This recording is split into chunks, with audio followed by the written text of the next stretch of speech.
Leo nataka kuaddress ama kuzungumza kuhusu masuala mawili muhimu. Kama wewe ni mzalishaji wa kahawa au mazao mengine kama parachichi, leo nataka kuzungumza na wewe kwenye masuala haya muhimu mawili. Swala la kwanza ni kuhusu uchimbaji wa mashimo. Swala la pili ni kuhusu namna ya kupanda mche wako vizuri. Nikianza na swala la uchimbaji wa mashimo. Uchimbaji wa mashimo ni hatua ambayo ni muhimu sana kwa sababu uchimbaji mzuri wa shimo, ukichimba shimo vizuri, maana yake unauandalia mmea mazingira ya kuja kufanya vizuri shambani. Lakini ukichimba shimo vibaya, maana yake unauandalia mmea wako mazingira ya kuja kushindwa kukua vizuri au kushindwa kuja kufanya vizuri baada ya kuupanda shambani. Shimo bora kwa mazao haya. Shimo bora ni shimo ambalo limechimbwa katika vipimo vifuatavyo. Moja, upana unatakiwa uwe futi 2.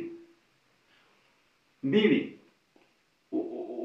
urefu wake unatakiwa uwe futi 2. Lakini kina pia ni futi 2. Futi 2, nikisema futi 2 maana yake namaanisha ni sentimita 60. Na shimo hilo ni bora ukachimba shimo la pembe 4, na ndio maana tunatumia hivi vipimo vya futi 2, 2, 2 kwa sababu ya mkulima aweze kuchimba shimo lenye pembe 4. Shimo lenye pembe 4 ni muhimu kwa sababu ni bora kwa sababu kuliko lile la duara, kwa sababu shimo la duara kuna hatari kubwa ya pale mizizi inapokuwa ya mmea wako kuja kuanza kujirudi kwenye shina, kwa sababu unajua mizizi inapochomoka kutoka kwenye inapoota sasa inatanuka, ikikutana na hilo duara, jinsi shimo ambalo limechimbwa kwa duara, maana yake inarudi ndani, inakuja inajivingisha kwenye shina, inarudi na inakuja kutafuta sehemu ya upenyo upande mwingine. Hivyo itakufanya mmea wako uje ukue kwa kusuasua. Lakini ukichimba shimo la pembe 4, maana yake mzizi unapochomoka ukagota ukuta wa upande mmoja, maana yake ukuta huo utaufanya mzizi, utauelekeza mzizi kwenda uelekeo wa kufuata jinsi pembe ilivyo. Ukifika kwenye ile pembe, maana yake kunakuwa na uwezekano wa kupenya. Unakuta mzizi tayari ushakuwa imara, hivyo na kuweza kupenya kwa uzuri zaidi. Wakati unachimba shimo sasa, unatakiwa udongo ule wa juu, kwa sababu tuna vipimo vya futi 2, unatakiwa futi ya kwanza uweke upande mmoja, na ile futi itakayofuata uweke upande mwingine. Ule udongo wa juu utakuja uchanganye na mbolea yako ambayo inaweza kawa samadi au mboji. Utaweka kulingana na kiwango cha mbolea ulionayo au mboji ulionayo. Kama una mboji nyingi unaweza kaweka hadi ndoo 3. Hizi kubwa ndoo 3, na kuzichanganya vizuri, na mbolea inatakiwa iweke kwenye shimo angalau mwezi mmoja kabla ya siku ya kupanda au msimu wa kupanda. Angalau mwezi mmoja. Hii itafanya mbolea yako iendelee kuoza vizuri na kupoa ikiwa ardhini, itakuchanganyikana vizuri na udongo, hivyo kuja kuliwa vizuri na mmea wako baada ya kuupanda. Baada ya kurudisha udongo, utachomeka kijiti ambacho sasa kitakuja kukuonyesha sehemu husika ya kupanda mche wako siku ya unakuja kupanda. Kijiti kinatakiwa kichomekwe katikati ya shimo, kwa sababu ukichomeka pembeni upande mmoja ukaacha nafasi kubwa, maana siku ya kupanda utakuja upande mche wako pembeni, ambapo sasa upande mmoja mizizi itakuwa ina nafasi ndogo ya kuweza kujitanua, wakati huo upande mwingine inakuwa na nafasi kubwa. Kwa hiyo inakuwa na upendeleo upande mmoja, na upande mwingine inakuwa umeinyima uhuru wa mizizi hiyo kupenyeza vizuri kwenye udongo na kufanya mmea ukue. Baada ya hapo sasa utakuwa umeandaa shamba lako au mashimo yako vizuri. Baada ya uandaaji wa mashimo kuna hatua ya upandaji. Swala la pili nataka kuzungumza nawe ni kuhusu upandaji. Siku ya kupanda unatakiwa sasa miche yako, kwa mfano kahawa, uinyeshee kabla ya kuipeleka shambani, unatakiwa uinyeshee. Na kama miche hiyo ilizalishwa kitaluni, haikupitia ile hali ya kuna kitu tunaita hardening off. Harden off ni kile kitendo ambacho huwa kinafanyika ili miche kuitengenezea mazingira ya kuzoea mazingira ya shambani baada ya kupandwa. Unaweza miche hii huwa inafanywa harden off kwa njia kama vile kuacha kunyeshea katika utaratibu uliokuwa nao. Kwa mfano kama ulikuwa unanyeshea kwa wiki mara 2, maana yake unakuwa unaacha wiki nzima, unakuja unanyeshea baada ya wiki moja. Lakini wakati mwingine kama ulikuwa kivulini, maana yake unaiondolea kivuli kidogo. Hiyo ndio inaitwa harden off. Maana yake unakuwa unaondoa mmea kutokuja kunyauka baada ya kupandwa shambani. Maana unaweza kaja ukaupanda afu mwisho wa siku kutokana na hali ya jua ambayo haijazoea inanyauka mimea yako. Sasa mche ambao sasa uko tayari tuseme huko umeshapitia hatua zote hizo, harden off na hatua zingine. Siku ya kupanda sasa unatakiwa unyeshee asubuhi.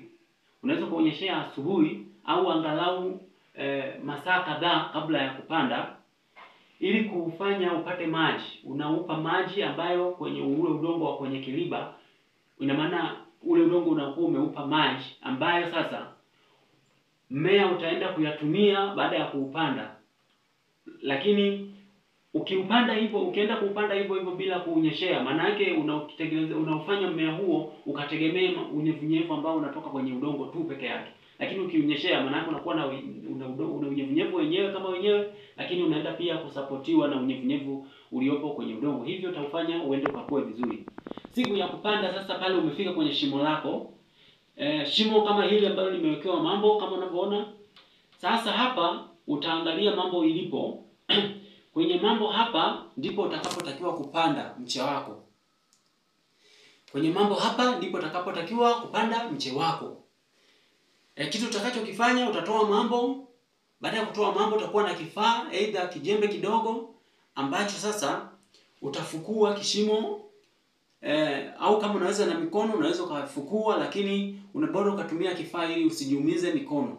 Kwa hiyo utafukua vizuri kama unavyoona. Utafukua na kisha mche wako utautumbukiza pale kwenye kishimo ambacho umefukua.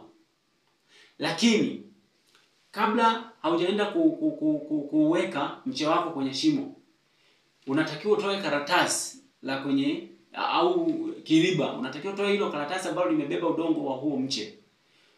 Kata na kiwembe au na kisu kikali. Baada ya kutoa hilo karatasi, kinachofuata ni kufungua ile mizizi. Maana yake kwenye kiriba kuna wakati mizizi inapotoka kwenye mmea, maana yake inakutana na ile karatasi ya kiriba. Kwa hiyo huwa inajiviringisha kwenye udongo ule wa kiriba. Kwa hiyo unachotakiwa kufanya ni kupitisha kisu kama unavyoona hivi. Unapitisha aidha mara 3 upande mmoja mwingine na mwingine kama unavyoona. Kwa hiyo ukishapitisha hivi, maana yake unakuwa umefungua ile mizizi, umeikata na kuifanya mmea sasa ukaanze upya sasa kujitengeneza vizuri kwa sababu umeshaufungua. Lakini ukiacha hivi vimejifunga, maana yake mizizi kuja kutanuka itachukua muda sana, na hivyo mmea wako utashindwa kukua kwa wakati.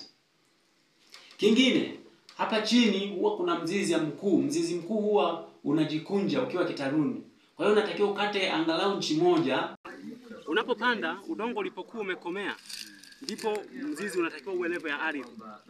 Kuna wengine wanachimbua shimo, udongo unakuwa, yani mmea unakuwa ndani ya shimo, si vizuri.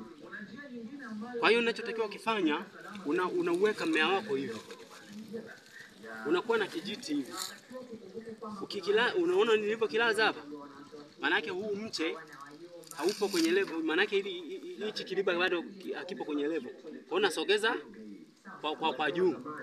Kwa hiyo nafukia huko chini ili mpaka nifikie level inayotakiwa. Kwa hiyo hapa mimi nimeshafikia level inayotakiwa. Kwa lugha nyingine sasa, hili jani la kwanza litakiwa kufikia, kwa sababu kilifukia maana yake hili ni shina. Ukishaweka hivi unafukia sasa udongo wako. Ukishafukia udongo wako viganja kadhaa, unakanyaga sasa. Unakanyaga, ukikanyaga kiriba kwa nguvu zako zote. Ukishamaliza sasa unafukia tena. Kama shimo bado halijajaa, unakanyaga tena. Kishamaliza hapo, huu wa juu usiukanyage kwa sababu tunataka maji yawe chanzo ya kupenyezea samaki. Na maana utafikia kiasi fupi cha wastani. Baada ya kupanda, tunavuta, tunatengeneza udongo. Usije ukawa unavuta udongo wa ndani hivi. Wa nje ndio unatakiwa uumbie hicho kisahani. Unaumba sasa kwa kutumia udongo wa nje. Sasa baada ya hapo unachokifanya sasa, unakuja unaweka matandazo yako.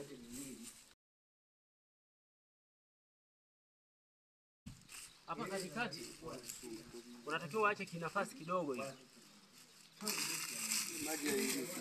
hivi.